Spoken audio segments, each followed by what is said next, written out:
Bonjour à tous, j'espère que vous allez bien, c'est Passion Aquariophilie. Aujourd'hui, on va pas parler de ce bac, c'est juste pour donner un arrière-plan plutôt joli. On va parler de vacances. Alors, je vais pas vous demander, ou même si ça vous fait plaisir de me dire que vous partez en vacances en commentaire, aucun souci. Mais on va parler de comment entretenir son bac, maintenir en vie ses poissons pendant les vacances. Alors il y en a qui pourront se dire mais c'est simple, c'est comme ça, mais je vais quand même l'expliquer car certaines personnes se posent la question et je trouve ça assez intéressant d'y répondre. Alors déjà, chose à pas faire, mais je pense que c'est logique, c'est de ne pas emporter en vacances vos poissons.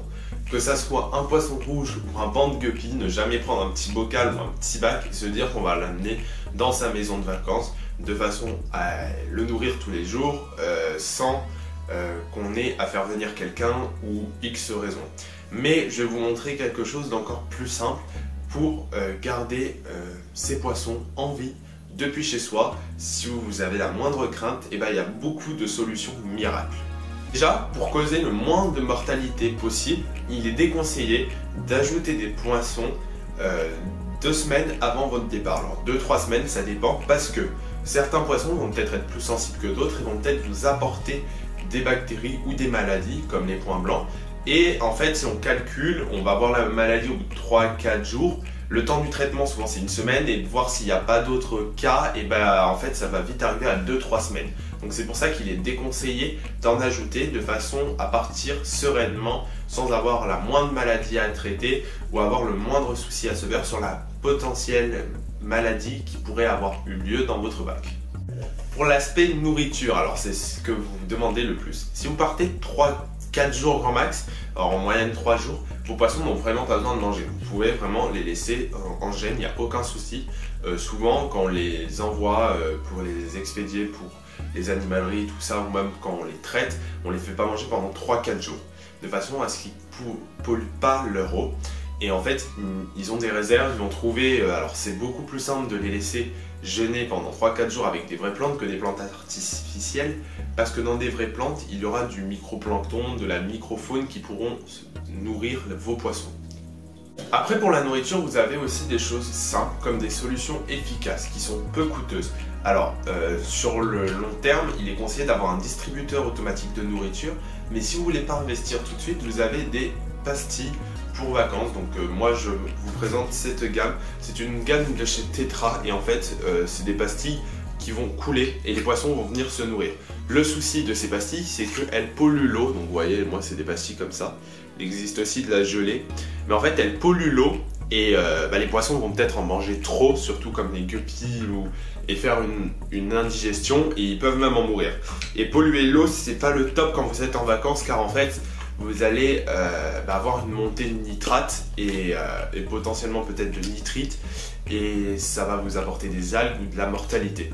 Ça c'est conseillé si vous avez exemple des bacs de reproduction que vous partez et que vous décidez d'en mettre les petits alevins. Si c'est vraiment un aquarium où vous n'avez pas de plantes, rien, que des petites cachettes déco simples à nettoyer s'il y a des algues, vous pouvez en mettre. Mais il faudrait qu'une personne passe et je vais vous expliquer ça par la suite, comment s'organiser avec cette personne.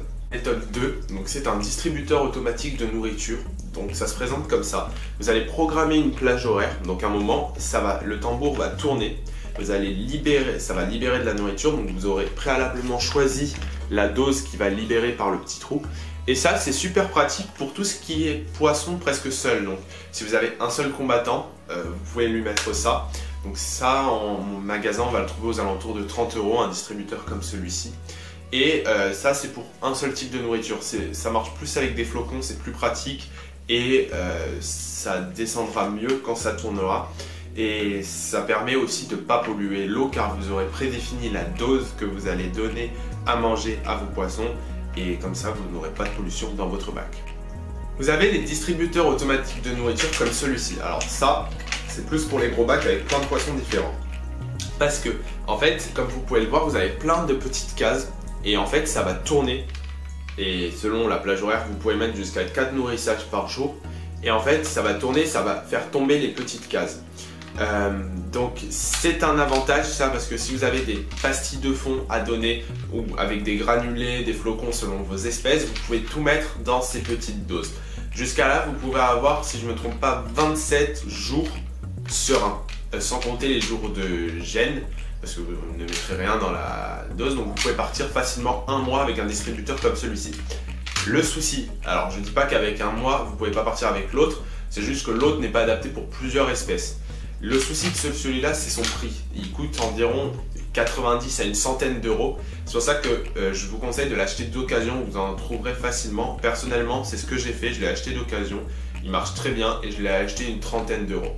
Donc voilà, n'hésitez pas à chercher vraiment sur tout plein de sites d'occasion ou même à des brocantes, des choses dans le genre. Du matériel d'occasion, ça permet de faire des économies et à la fois d'avoir du matériel de récupération et aussi pour le portefeuille, ça fait du bien.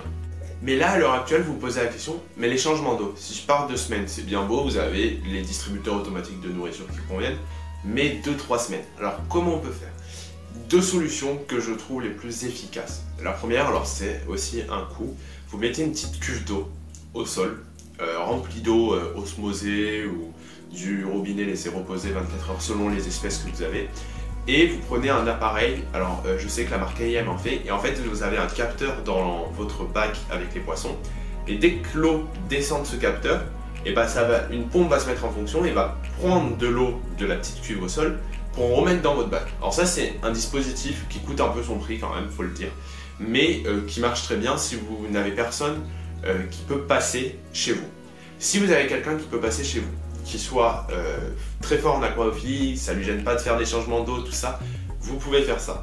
Si il est vraiment débutant, vous pouvez lui mettre à disposition un jerrycan, des bouteilles remplies d'eau osmosée, c'est vraiment ce que je conseille, après d'eau du robinet, si c'est des espèces qui ont besoin d'eau du robinet, comme les cyclidés du lac du Malawi, mais si c'est des espèces comme des gouramis, quepis, tout ça, mettez de l'eau osmosée. Et en fait, c'est selon l'évaporation, il va juste re-remplir. Ça, c'est le système le plus simple. Osmosé dit paramètre neutre, donc il n'y a pas de nitrate nitrite et donc vous êtes serein. Pareil, si une personne peut venir, donc si vous voulez pas mettre de distributeur automatique pour X raisons, ce que je peux comprendre, si la personne peut venir, vous n'êtes pas forcément obligé de mettre de bloc vacances. Comme je l'ai dit, si elle vient tous les 2-3 jours, il n'y a aucun souci. Il peut nourrir un peu plus vu qu'ils n'ont pas mangé depuis longtemps, mais pas besoin de mettre de bloc vacances s'il vient. Si la personne vient, pareil, s'il voit le moins de cadavres, le mieux c'est qu'il se lave les mains avant. Bon, s'il est professionnel ou même qui fait de l'aquarophilie, il devrait le savoir. Mais et après aller prendre avec l'épuisette le poisson, ce qui permet aussi, encore une fois, de ne pas polluer l'eau. De plus, quand on parle de pollution d'eau, si vous voulez pas avoir d'apport d'algues, donc ça c'est souvent trop de nourrissage ou trop d'éclairage, ce que vous pouvez faire, c'est diminuer d'1h30 votre éclairage. Si vous avez vraiment peur, ça ne fera pas de mal aux plantes. Il faut juste que vraiment, bon, faut pas que vous passiez à 3 heures par jour, mais si vous passez à 6 heures par jour parce que vous étiez plus haut, ça va largement. Dernier point très important, et je vois que vous allez y venir, c'est les coupures d'électricité. Alors on en a tous vécu une avec un aquarium, ça peut être plus ou moins grave. Si vous avez des coupures d'électricité, si c'est 2 heures, il n'y a aucun souci. Si c'est 3, 4, 5, aucun souci. Surtout que si c'est des poissons rouges, que vous n'avez pas besoin de chauffage, voilà. La pompe, ça peut être un peu plus un problème sur le long terme, mais le chauffage, si vous êtes en été, bon, aucun souci. C'est vraiment la pompe en fait, c'est selon aussi la période des saisons qui va jouer, parce que comme je l'ai dit, en été vous n'aurez pas forcément besoin du chauffage, donc ça n'aura pas d'incidence. En hiver, potentiellement besoin selon les espèces. Voilà. Donc si quelqu'un passe, vous allez vite le voir, donc au bout de 2 jours, normalement ça craint pas. Donc si vous pouvez toujours lui laisser un flacon de point blanc, ça sera la maladie qui apparaîtra s'ils ont eu un choc ou quoi que ce soit dû à cette coupure, s'il y a une baisse de la température, et là vous lui dites tout ce qu'il faut faire. Enfin, il y a la notice. Sinon, au bout de 2 jours, moi ça m'est déjà arrivé, j'ai rien eu, ils allaient très bien, et c'est pas la lumière qui va manquer. Si c'est 2 jours, ça fait rien, c'est pas trop pour la lumière. Si vous avez personne pour passer, c'est un peu plus délicat, j'ai envie de dire. Si il est à côté d'une fenêtre, bon voilà, si vous voulez pas mettre de vraies plantes. Si c'est des poissons rouges, ça pollue un peu plus. Bon, mettre un poisson rouge, si c'est un grand bac de 60 litres, un seul poisson rouge et qu'il n'y a pas de pompe pendant une semaine, on peut dire encore que ça va. Par contre, s'il y a une surpopulation déjà de base sans pompe, là ça peut commencer à craindre un peu.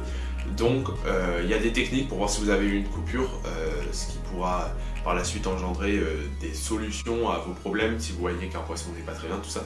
Vous mettez dans votre congélateur un bloc de glace, avec, vous savez, le petit glaçon. Vous mettez une pièce dessus et si vous revenez que la pièce est dans le glaçon, ça veut dire qu'il y a eu une coupure et qu'en fait le glaçon a fondu. Après, sinon, faites vraiment, si vous pouvez faire au moins passer quelqu'un. Après, il y en a, ils mettent carrément des caméras de surveillance. Vous en achetez à une vingtaine d'euros. Une caméra que vous pouvez voir depuis votre téléphone et vous voyez s'il n'y a aucun souci. Voilà. C'est vraiment la coupure d'électricité, c'est peut-être le seul petit problème quand vous partez en vacances. Et encore, il y a quand même des solutions.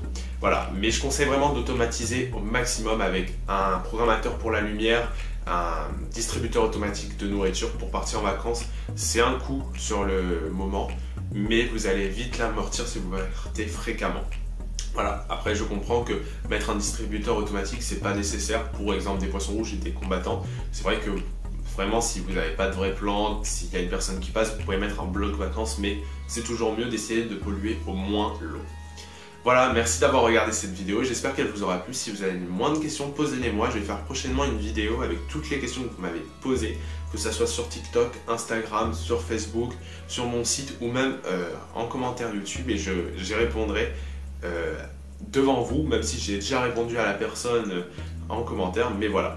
Donc n'hésitez pas à liker, vous abonner, on a monté, c'est du délire, là on arrive bientôt aux 800 abonnés, c'est juste magique, merci beaucoup, et à partager cette vidéo. Voilà, je vous dis à très vite, et à plus, et bonne fête à tous.